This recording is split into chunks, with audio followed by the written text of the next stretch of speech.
My ex broke into my apartment, used my spare key to steal my dad's ashes and spell slot on my wall with them, then told me I was crazy for thinking it was him when I confronted him. He sneered and said, "You probably staged it yourself for attention." I didn't say a word. That was 4 days ago last night. He was standing outside his mother's house in tears to cope with my dad's death. I became a little quirky. You see, he died in a sudden car accident, so to keep his memory alive, I always repaired something in someone's home when I visit.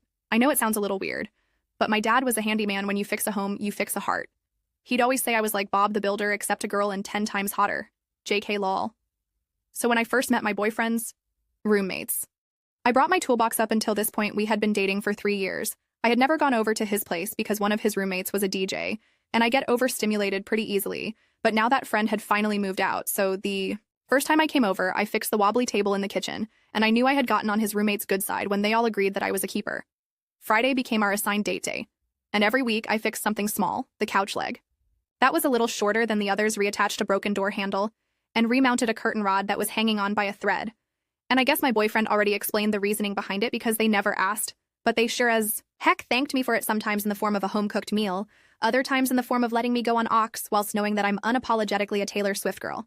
So on Memorial weekend, we both had time off and he stayed at my place. And the next morning he said he didn't want to say goodbye to me yet and asked me to go to his. I smiled, and right before we left the house, I grabbed my toolbox. Suddenly, my boyfriend lost it. He asked why I was so set on publicly humiliating him. And just before I could respond, he went on a 5-minute-long rant about how I was emasculating him and how all his friends joked that I was a try for doing the manly jobs. I used his argument against him and said that I was helping to make his apartment a home, which is a universally feminine trait. But then he came up with a new reason. He told me I was trauma dumping and ruining the vibe because whenever I fixed something, it reminded him and his friends about my dad dying. I just sighed and told him to go without me because I wasn't about to beg him or his shitty friends to let me do free work for them. Like, just because my dad is dead doesn't mean I have daddy issues. LOL. When he got home, he told me he was sorry for being so harsh. I'm not going to apologize for doing free work. Theodore, I thought that would be enough to snap him out of whatever was going on, but it wasn't. He said that he had told all his friends that I refused to listen to him, and they all blocked me on Instagram, and unanimously agreed that he had to break up with me. I asked if he defended me, and he shook his head. No, Amelia. They're right. He left right after. As I lay alone in bed that night, I noticed I had lost 4 followers on Instagram, except he only had 3 roommates. So I checked my boyfriend's account and saw that he had unfollowed me too. And as if that wasn't bad enough, I saw that he had followed 30 new girls with a verification tick. None of them even followed him back, and he had all their recent posts liked. I should have felt hurt, but I wasn't, because more than anything, I was embarrassed for me and for him. For the entire week, he was posting videos of him out clubbing, and in one of them, a girl was even grinding on him while he slapped her butt. That broke me. Neither of us texted each other until Friday morning when he asked if he could come over. I responded with a dry K, and he just liked my message. As soon as I let him in the door, he finally spilled the truth. He told me that he took his friends' phones when they weren't looking and blocked me without them knowing, apparently. After the first time I had come over, one of his friends, Andy, commented on how lucky he was to have me. I hadn't even spoken to Andy, so I was super surprised to hear this, but then he kept going, and he'll never admit it. But I know he wants you, and I thought telling you directly would boost your ego, so I just wanted to make sure that you never came over again. Apparently all those videos were just to make me jealous, so I could feel the same way he did. I laughed in his face and told him to get the F out of my apartment because he was giving sassy men apocalypse, so I did what my dad would have wanted, and I bit back. I texted Andy on my spam and told him me. And my BF broke up, one thing led to another, and I ended up back at his place. He was nothing like Theodore. He actually gave me after hour and made me feel special. I really liked him. And the next morning, I was wearing his t-shirt as we ate breakfast together. That's when Theodore walked into the kitchen. His face went white and he dropped his Android phone on the floor. I smiled at him. Andy's making eggs sunny side up. Theodore walked out. Me and Andy burst into laughter. I thought Theodore was finally out of my life. But I was wrong, because 2 days later when I got home from work, I saw my apartment had been broken into, and my dad's ashes were smeared in writing across the wall, spelling out the word Esselet in gray dust that used to be my father. Just stood there frozen. My legs wouldn't move. I couldn't even cry. Someone had taken the most sacred thing I owned and used it to hurt me. The urn lay empty on its side beneath a horrible word I called the cops immediately, my hands shaking so badly I could barely dial. They came and took photos and asked me a bunch of questions. I told them about Theodore and our breakup, about his jealousy and the blocked numbers. They wrote everything down, but said without proof it was him. There wasn't much they could do. The officer, an older woman with kind eyes, suggested I talk to my landlord about security footage. I spent the rest of the night cleaning using a small brush and dustpan. I couldn't leave my dad like that. I carefully collected what I could and put it back in the urn, whispering apologies to him the entire time. Some was lost forever in the carpet fibers ground in by whoever had done this. That hurt the most, my dad, who spent his life building and fixing, reduced to dust in apartment carpet. I held the urn and cried until morning. I called my building's landlord. First thing the next morning, my hands still trembling as I dialed his number. Mr. Peterson was the soldier guy who always wore the same brown cardigan, no matter the weather. The thing had patches on the elbows and smelled faintly of mothballs and pipe tobacco. He came up to look at the damage within the hour, took one glance at the wall, and shook his head like I was a child who'd spilled juice on the carpet. The way his eyes narrowed behind his wire-rimmed glasses made my stomach drop. He said since there was no forced entry, I probably did it myself for attention. My mouth fell open so wide I probably could have caught flies. I showed him the police report, the official document with the case number and everything, but he just shrugged and said, young people do crazy things after breakups. He actually used air quotes around breakups like my relationship hadn't been real. He left me standing there with cleaning supplies in my hands, the chemical smell of bleach making my eyes water. That's when it hit me like a physical blow to the chest. Theodore still had my spare key. I'd given it to him months ago when I had the flu and needed someone to bring me soup. He'd been so caring then, showing up with homemade chicken noodle and crackers, sitting on my bedroom floor reading me funny tweets while I dozed. I never got it back. The realization made me feel violated all over again. I called a locksmith immediately. My fingers fumbling with my phone and had them come out that afternoon. The guy was efficient, a burly man named Carlos, who didn't ask questions about why I needed an emergency relock. He changed all my locks in under an hour. The sound of his drill drowning out my racing thoughts, I paid extra for the rush job, wincing at the cost, but knowing it was worth every penny. Charles texted asking if I was okay. Said Theodore had been acting weird all morning, pacing around their apartment and muttering to himself. Told him I was handling it, but didn't give details. I needed to do this alone. Needed to prove to myself I could. That night I couldn't sleep. Every little sound made me jump. The ice maker in my fridge, a neighbor's footsteps in the hallway. Even the building settling, my eyes burned from staring at the ceiling, counting the cracks in the paint around too. I heard something outside my door. Not footsteps exactly, more like a shuffling, scraping sound. My heart hammered so hard I thought it might burst through my ribs. I crept over on bare feet, trying to avoid the squeaky floorboard near the kitchen, and looked through the people. Nothing, just the empty hallway with its ugly green carpet and flickering fluorescent light. But when I opened the door in the morning to get my mail, there was a USB drive taped under my welcome mat. It was small and black, unremarkable except for how it made my hands shake. As I picked it up, I plugged it into my old laptop, the one I use for Netflix, and nothing important. My fingers hovered over the trackpad for a moment before I clicked open the folder. Inside were dozens of photos, me sleeping in my bed, my face peaceful and unaware. Me cooking dinner, stirring pasta while wearing my ratty college t-shirt, me brushing my teeth. Toothpaste foam on my chin, all taken from inside my apartment over the past few months. Some were taken. In it, I was sitting on my couch, dad's urn in my lap, talking to it like I sometimes did when I missed him most. The violation of that private moment made my stomach churn. I ran to the bathroom and threw up, my whole body shaking as I gripped the toilet seat. I texted Theodore immediately. My fingers flying across the screen told him I knew what he did, and I had proof. He responded within minutes, faster than he ever had when we were together. His message was full of gaslighting and deflection. Saying I was crazy, said I was the one who'd been acting obsessive, showing up at his place uninvited. He claimed I was stalking him and his friends, that they all felt uncomfortable around me. Then he said, maybe I took those photos myself to frame him because I couldn't handle the breakup. Classic Theodore, always twisting things around until you questioned your own reality. I'd fallen for it so many times before, but not now, not with evidence literally saved on my laptop. The next day at work, everything seemed normal until lunch. I'd actually managed to focus on my spreadsheets for a few hours, losing myself in the familiar rhythm of data entry. My manager, Julie, called me into her office just as I was heating up leftover Chinese food.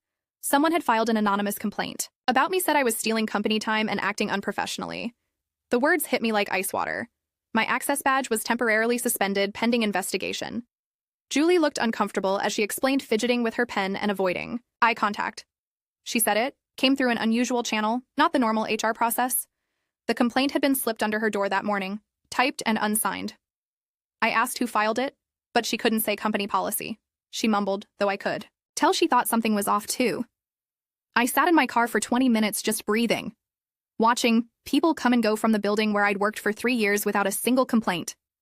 My hands gripped the steering wheel until my knuckles went white. Then I remembered something Theodore had mentioned once during a family barbecue.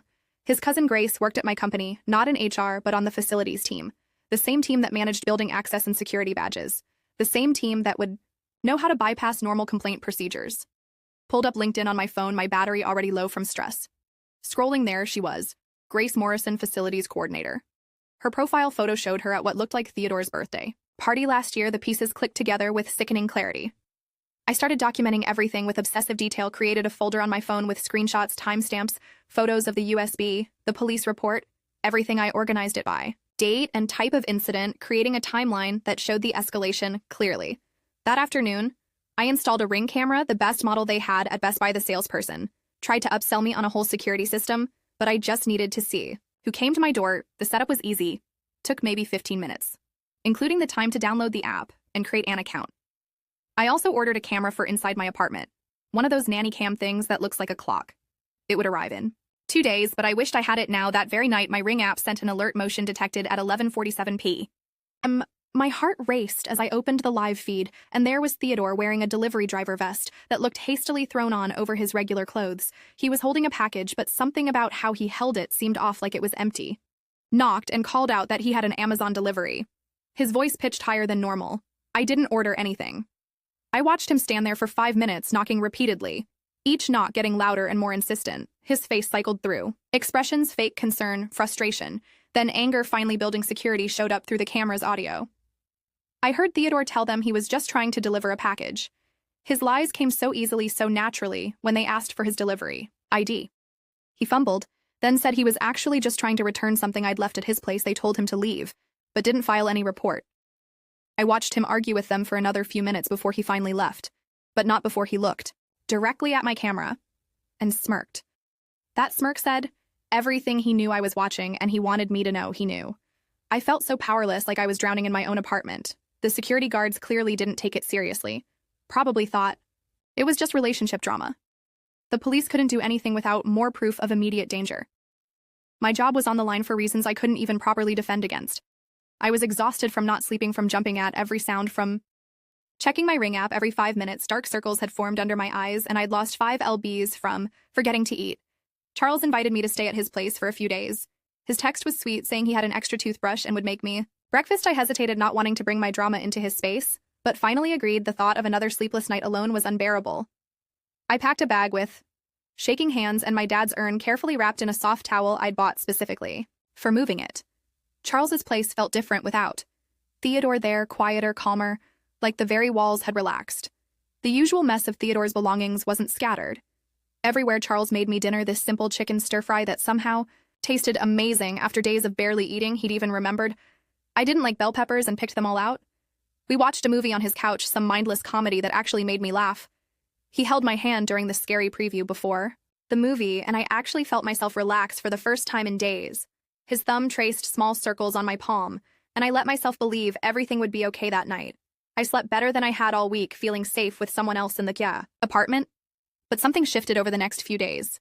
Charles seemed distracted, checking his phone constantly, the screen lighting up his face in the dark. He'd leave the room to take calls, closing the door behind him. Once I heard him say, I know. In a placating tone when I asked if everything was okay, he said work was just busy, but he worked from home as a graphic designer. What could be so urgent? On the third night, I woke up around 3 a.m. to use the bathroom and heard him on the phone. In the kitchen, the apartment was so quiet I could hear every word. He was laughing, saying something about winning a bet. Easiest 500 I ever made, he said. Then I heard him say he wasn't going to touch me anymore, that he'd done his part. My blood ran cold ice spreading through my veins. I stayed perfectly still, pretending to sleep. When he came back to bed, he slipped under the covers and put his arm around me, and it took everything I had not to flinch away at dawn while he snored softly. I quietly gathered my things. My hands shook as I folded my clothes, as I rewrapped Dad's urn. I left while he was in the shower, the sound of running water covering my escape. I didn't even leave a note. What would I say? Thanks for pretending to care. He texted me an hour later asking where I went, saying he was worried. Then he called 3 times, leaving increasingly frantic voicemails.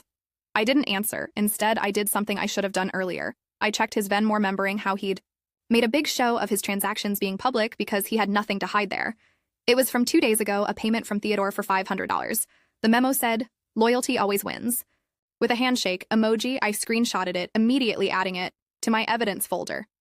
Everything made sense now: the sudden interest after months of casual friendship, the perfectly timed invitation to stay over, the weird behavior once I was there. I felt sick all over again, but also strangely vindicated. How could I have been so stupid? But also, how could they be so cruel? But I wasn't going to fall apart. Not this time. I went into investigation mode, channeling all my hurt into productivity. I pulled up every text, every social media interaction, every timestamp. I made a physical timeline in a notebook I bought specifically for this purpose, connecting all the dots with different colored pens, red for Theodore's harassment, blue for the break-in, green for the work complaint, purple for Charles's betrayal. It painted a clear picture of systematic harassment, a coordinated effort to break me down. I booked an emergency session with my therapist, Dr. Bradley. Not because I needed emotional support, though I probably did, but because he was state certified and could sign a wellness affidavit. I explained everything to him in detail, showed him my documentation. His face grew more concerned with each photo, each screenshot. He was horrified, especially about the ashes. That's not just crossing a line. He said that's obliterating it. He wrote a detailed letter stating I was of sound mind and documenting the harassment I'd described.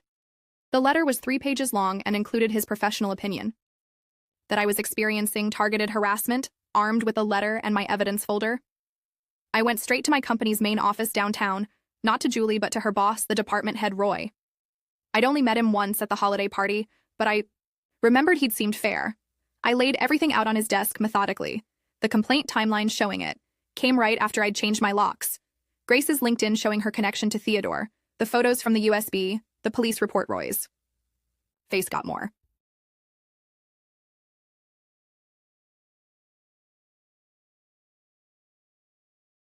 serious with each document. He actually took notes, asking clarifying questions. He said he'd look into it immediately and asked if I felt safe. It was the first time anyone in authority had asked me. That 2 days later, Julie called me back to work. My access was restored with full back A for the suspension. She didn't say much, but her smile seemed genuinely relieved. I heard through the office gossip that Grace had been quietly let go something about misusing company resources and violating security protocols. I didn't feel bad. She chose to help Theodore hurt me. She made her choice, but Theodore wasn't done. I started finding sticky notes on my car windshield, just one word each time. First, sorry, then please, then forever. They were in his handwriting, the same messy scroll I used to find endearing. I kept them all, adding to my evidence file. Then came the voicemails from different numbers, heavy breathing hang-ups, sometimes just music playing, always love songs we used to listen to. Together, our song played 3 times one night from 3 different numbers. The worst was when I started getting comments on my old Instagram posts from accounts with no profile pictures using variations of my dad's full name. Robert would be disappointed, one said under a photo of me at a work event. Bob knows what you did, said another under a picture of my last birthday dinner. The cruelty of using my dead father's name made me shake with rage. I screenshotted everything before blocking them, but new accounts kept popping up like demented wackyholes. I decided to fight back differently. This time I created an anonymous account and made a video, used a voice filter that made me sound robotic, blurred any identifying features. But I told the whole story in excruciating detail: the jealousy over my professional success, the break-in, the ashes, the stalking, the conspiracy with Charles. I included screenshots with names and faces blacked out, but anyone who knew us would recognize the details: the vest Theodore wore, Charles's Van Mouser name, the specific words used. I posted it on TikTok with hashtags about toxic relationships, and stalking it blew up overnight. 50,000 views while I slept, then 100,000 by morning, then 500,000 by lunch. The comments were overwhelmingly supportive, women sharing similar stories, offering advice, expressing outrage about the ashes. But the comment that changed everything came on day 2. Wow. I always wondered why he wouldn't let me come over the account. Name was Emma95. I clicked on the profile with trembling fingers. Emma was gorgeous, worked as a nurse at the children's hospital, and had been posting subtle things about her boyfriend who lived with roommates for months. The timeline matched up perfectly with when Charles and I were together. She tagged Marcus and the other roommates in her comment within hours. Charles's carefully constructed nice guy image crumbled. Like wet cardboard, Marcus commented back saying he had no idea Charles had a girlfriend. The other roommate, Timothy, posted his own video calling Charles out for being a snake. Their friend group turned on him fast, the comment section becoming a roast session. Charles tried to do damage control hosting, that it was complicated, that Emma knew he was seeing. Other people, Emma responded with screenshots of him saying he loved her and wanted to move in together. Messages sent while I was literally in his bed. The internet ate him alive. His follower count dropped by the hour. Theodore tried to salvage things by posting his own version, but without proof, just rambling. Accusations that I was crazy and obsessed. No one believed him. He claimed I'd photoshopped everything, that I'd broken into my own apartment. His follower count dropped by hundreds. He kept making new accounts to comment on my video, but they got reported and banned. Within hours, the TikTok community had unofficially adopted That's when I decided on my final move. I'd been thinking about it for days, turning it over in my mind like a puzzle piece. Theodore's mom lived about 40 minutes away in a suburb with tree-lined streets. Betty Morrison was a sweet woman who'd always been kind to me. She'd sent me a sympathy card when Dad died, with a handwritten note about loss, had invited me to family dinners where she made sure I had vegetarian options. I'd helped her fix a leaky kitchen faucet once when Theodore claimed he was too busy. I drove out on a Saturday morning, the autumn leaves just starting to turn. She answered the door in a flour-covered apron, clearly in the middle of baking. I could smell cinnamon rolls from the doorway. Her face lit up when she saw me, then fell when she noticed my expression. I asked if we could talk. She invited me in for coffee without hesitation, bustling around her kitchen to make it just how I liked it. 1 sugar oat milk. I told her everything, showed her the photos from the USB, the screenshots, the video of Theodore at my door. When I got to the part about Dad's ashes, she gasped and covered her mouth. Tears ran down her face, and she had to sit down. She kept apologizing, saying she didn't raise him to be like this.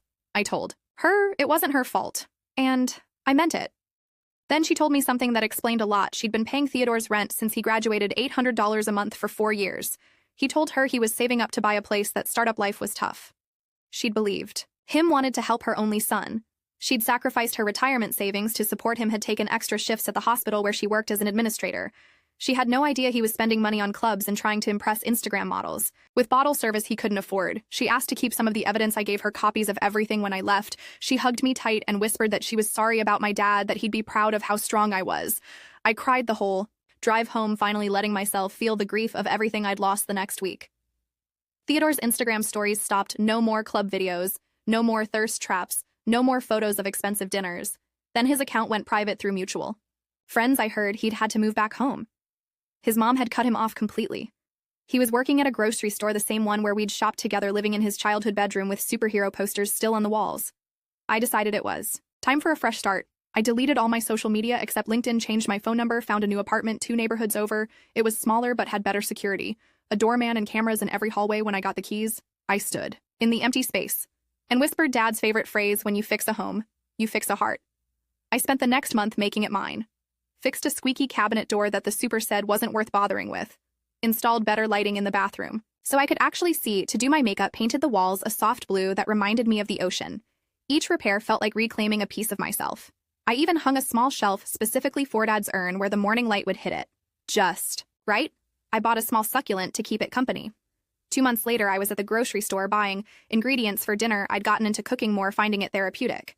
I turned the corner by the produce section and almost ran into Charles. He was alone, looking tired and smaller. Somehow he'd lost weight, and his usually perfect hair was unkempt. Our eyes met. I watched him process seeing me, watched the guilt and shame flicker across his face, watched him realize he should probably leave. But I didn't move. I just stood there holding my basket of vegetables, completely calm. He was the one who looked away. First, mumbled something about forgetting something, and turned around. I watched him walk quickly toward the exit, practically running. By the time he hit the automatic doors, I finished my shopping in peace, even took extra time picking out the perfect tomatoes for the pasta sauce I was planning. Justice doesn't always come from courts or cops. Sometimes it's just standing your ground in a grocery store, knowing you survived. Sometimes it's a mother's disappointment cutting deeper than any legal punishment. Sometimes it's the internet seeing through someone's lies, but mostly it's rebuilding your life piece by piece, repair by repair. Until you're whole again. I still fix things when I visit people. Last week, I helped my new neighbor Julie with her stuck window. She offered me cookies as thanks, homemade chocolate chips still warm from the oven. We ended up talking for hours about everything and nothing. She mentioned her son was an electrician, asked if I'd like to meet him sometime. I said maybe and meant it. Dad was right about fixing homes and hearts, but he never mentioned that. Sometimes the heart that needs fixing most is your own, and that's okay too. The toolbox sits by my door, ready for the next project. His picture is still tucked inside next to the hammer. I know he'd be proud these days. I sleep through the night. My new place has better soundproofing. And the Dr. Man is an ex-Marine named Roy who takes his job seriously. He knows my coffee order and always asks how my day is going. Theodore hasn't tried to contact me since moving home. Charles disappeared from social media entirely. I heard Marcus and Theodore's got a new roommate. A guy who apparently cooks amazing Korean food and has no drama. I'm taking a woodworking class now every Thursday night. I learned something new last week. We made cutting boards. Mine's a little crooked, but it works perfectly. For chopping vegetables, the instructor, an older man named Albert, reminds me of Dad, patient, encouraging, always ready, with a gentle correction. He says, I have good hands for the work. My therapist says I'm doing well. We've moved from weekly sessions to monthly check-ins. The evidence folder is backed up in 3 places just in case, but I haven't needed to look at it in weeks. Work is going better than ever. Julie promoted me last month, said my presentation skills had really improved. I didn't mention that facing down a stalker makes client meetings seem easy. Sometimes I run into people who knew Theodore and me as a couple. They ask what happened, why we broke up. I just smile and say, we grew apart. No need to rehash the drama. The people who matter know the truth. The rest can wonder. I've started dating again. Slowly, coffee dates, mostly nothing serious. Yet I'm upfront about the toolbox thing. Now if they think it's weird, we're not compatible. One guy. Terry actually asked if I could teach him some basic repairs. We spent our 3rd date fixing his wobbly bookshelf. He made me laugh when he pretended the level was a lightsaber. Theron sits on its shelf catching the morning sun. I tell Dad about my days. Sometimes about the things I've fixed and the people I've met. I think he'd like that I'm teaching others now, passing on what he taught me. His legacy isn't just in the repairs, but in the strength he gave me to rebuild when everything fell apart. Theodore taught me something too, though he'll never know it. He taught me that the biggest repair job is sometimes walking away from what's broken beyond fixing, and that's a lesson worth learning, even if the tuition was paid in ashes and pain now. When I pick up my tools, I remember that some things are meant to be fixed and others are meant to be left behind. The wisdom is knowing the difference. I kept expecting something else to happen, but weeks passed quietly. My new routine settled in nicely. Work, woodworking class, grocery shopping at the store on the other side of town. I even joined a hiking group that met Saturday mornings. The leader, a woman named Rose, had this infectious energy that made even the steepest trails seem manageable. Life was actually getting good again. Then one Tuesday, my doorman, Roy, called up to my apartment, said there was a delivery that needed my signature. I wasn't expecting anything, but sometimes work. Sent documents. I went down to the lobby, and there was this young guy holding an envelope, official looking, with my name typed on the front. I signed for it and opened it right there in the lobby. It was a letter from Theodore, not threatening or anything. Just pathetic 3 pages of him explaining how sorry he was, how he'd been going to therapy, how he understood now what he'd done wrong. He mentioned he was seeing someone at the community center working through his issues. The last page was the kicker, though. He wanted to meet up to apologize in person and return something of mine. I crumpled it up and tossed it in the lobby trash. Roy watched me do it and gave me a little nod. But the thing about Theodore's letter stuck with me. What could he possibly have of mine? I'd gotten everything when we broke up: my clothes, my books, even the plant I'd left at his place. Then it hit me: the spare key to my dad's storage unit. I'd given it to him 2 years ago, when I needed help moving some of tools to my apartment. The storage unit had the rest of Dad's things: his workbench boxes, off family photos, his collection of vintage power tools. I'd been meaning to go through it all, but kept putting it off, too painful. I called the storage place immediately. They said no one had accessed the unit recently, but they'd flag it and call me if anyone tried. That night, I couldn't stop thinking about it. What if Theodore had already been there? What if he'd taken things? I drove out to the storage facility at 6 a.m. The next morning, my hands shook as I unlocked the unit. But everything looked exactly as I'd left it. Dad's workbench against the back wall, boxes stacked neatly, tools hanging on the pegboard. He'd installed himself. I spent the morning going through boxes, partly to check nothing was missing, partly because I finally felt ready. Found photos of Dad teaching me to use a saw when I was 8, my first birdhouse, crooked and painted bright purple, his notes for different projects, his handwriting getting shakier in the later ones. I sat on the concrete floor and let myself really miss him for the first time in months. That's when I noticed something. Off one of the toolboxes on the shelf wasn't Dad's. It was newer black instead of red. I pulled it down and opened it. Inside was an envelope with my name on it and a USB drive, different from the creepy one from before. This one was silver. My stomach dropped, but I had to know. I took both items home. The letter was from Charles. His handwriting was neat, careful. He explained that Theodore had been blackmailing him for months. Apparently, Charles had made some mistakes at his last job, used company software for personal projects.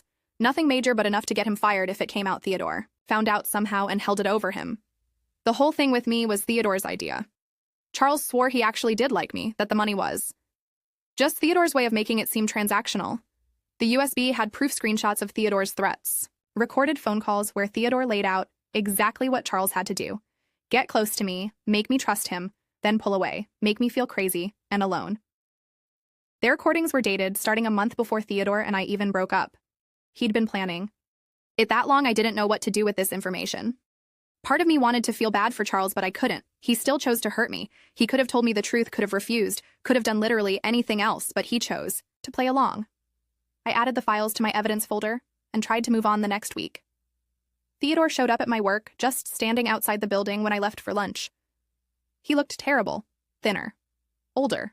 Somehow, wearing clothes that didn't fit right. He tried to approach me, but I walked straight past him to my car. He followed talking fast about how he needed to explain how his mom kicked him out, how he'd lost everything. I got in my car and locked the doors. He stood there in the parking lot still talking to my closed window. Security came out and made him leave. My manager Julie saw the whole thing from her office window. She called me in and asked if I needed help. I showed her the restraining order paperwork I'd started, but hadn't filed, yet she said the company would support whatever I needed to do. Having that backup felt good. I filed the restraining order that afternoon. The process was easier than I expected.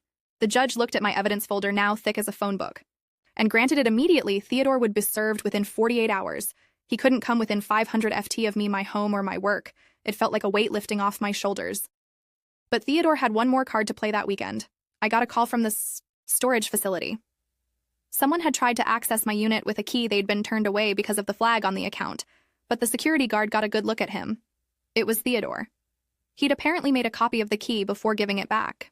The facility banned him from the property and gave me the security footage. I'd had enough. I called Betty, Theodore's mom, told her about the storage unit, the restraining order, everything. She was quiet for a long time. Then she told me Theodore had been lying to her too.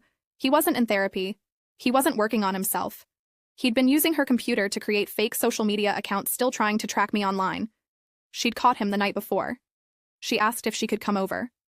I hesitated, but agreed. She showed up an hour later with a box inside, were things Theodore had taken from my apartment over our relationship. Little things I hadn't even noticed were missing: a necklace my dad gave me for graduation, some old photos, even a coffee mug.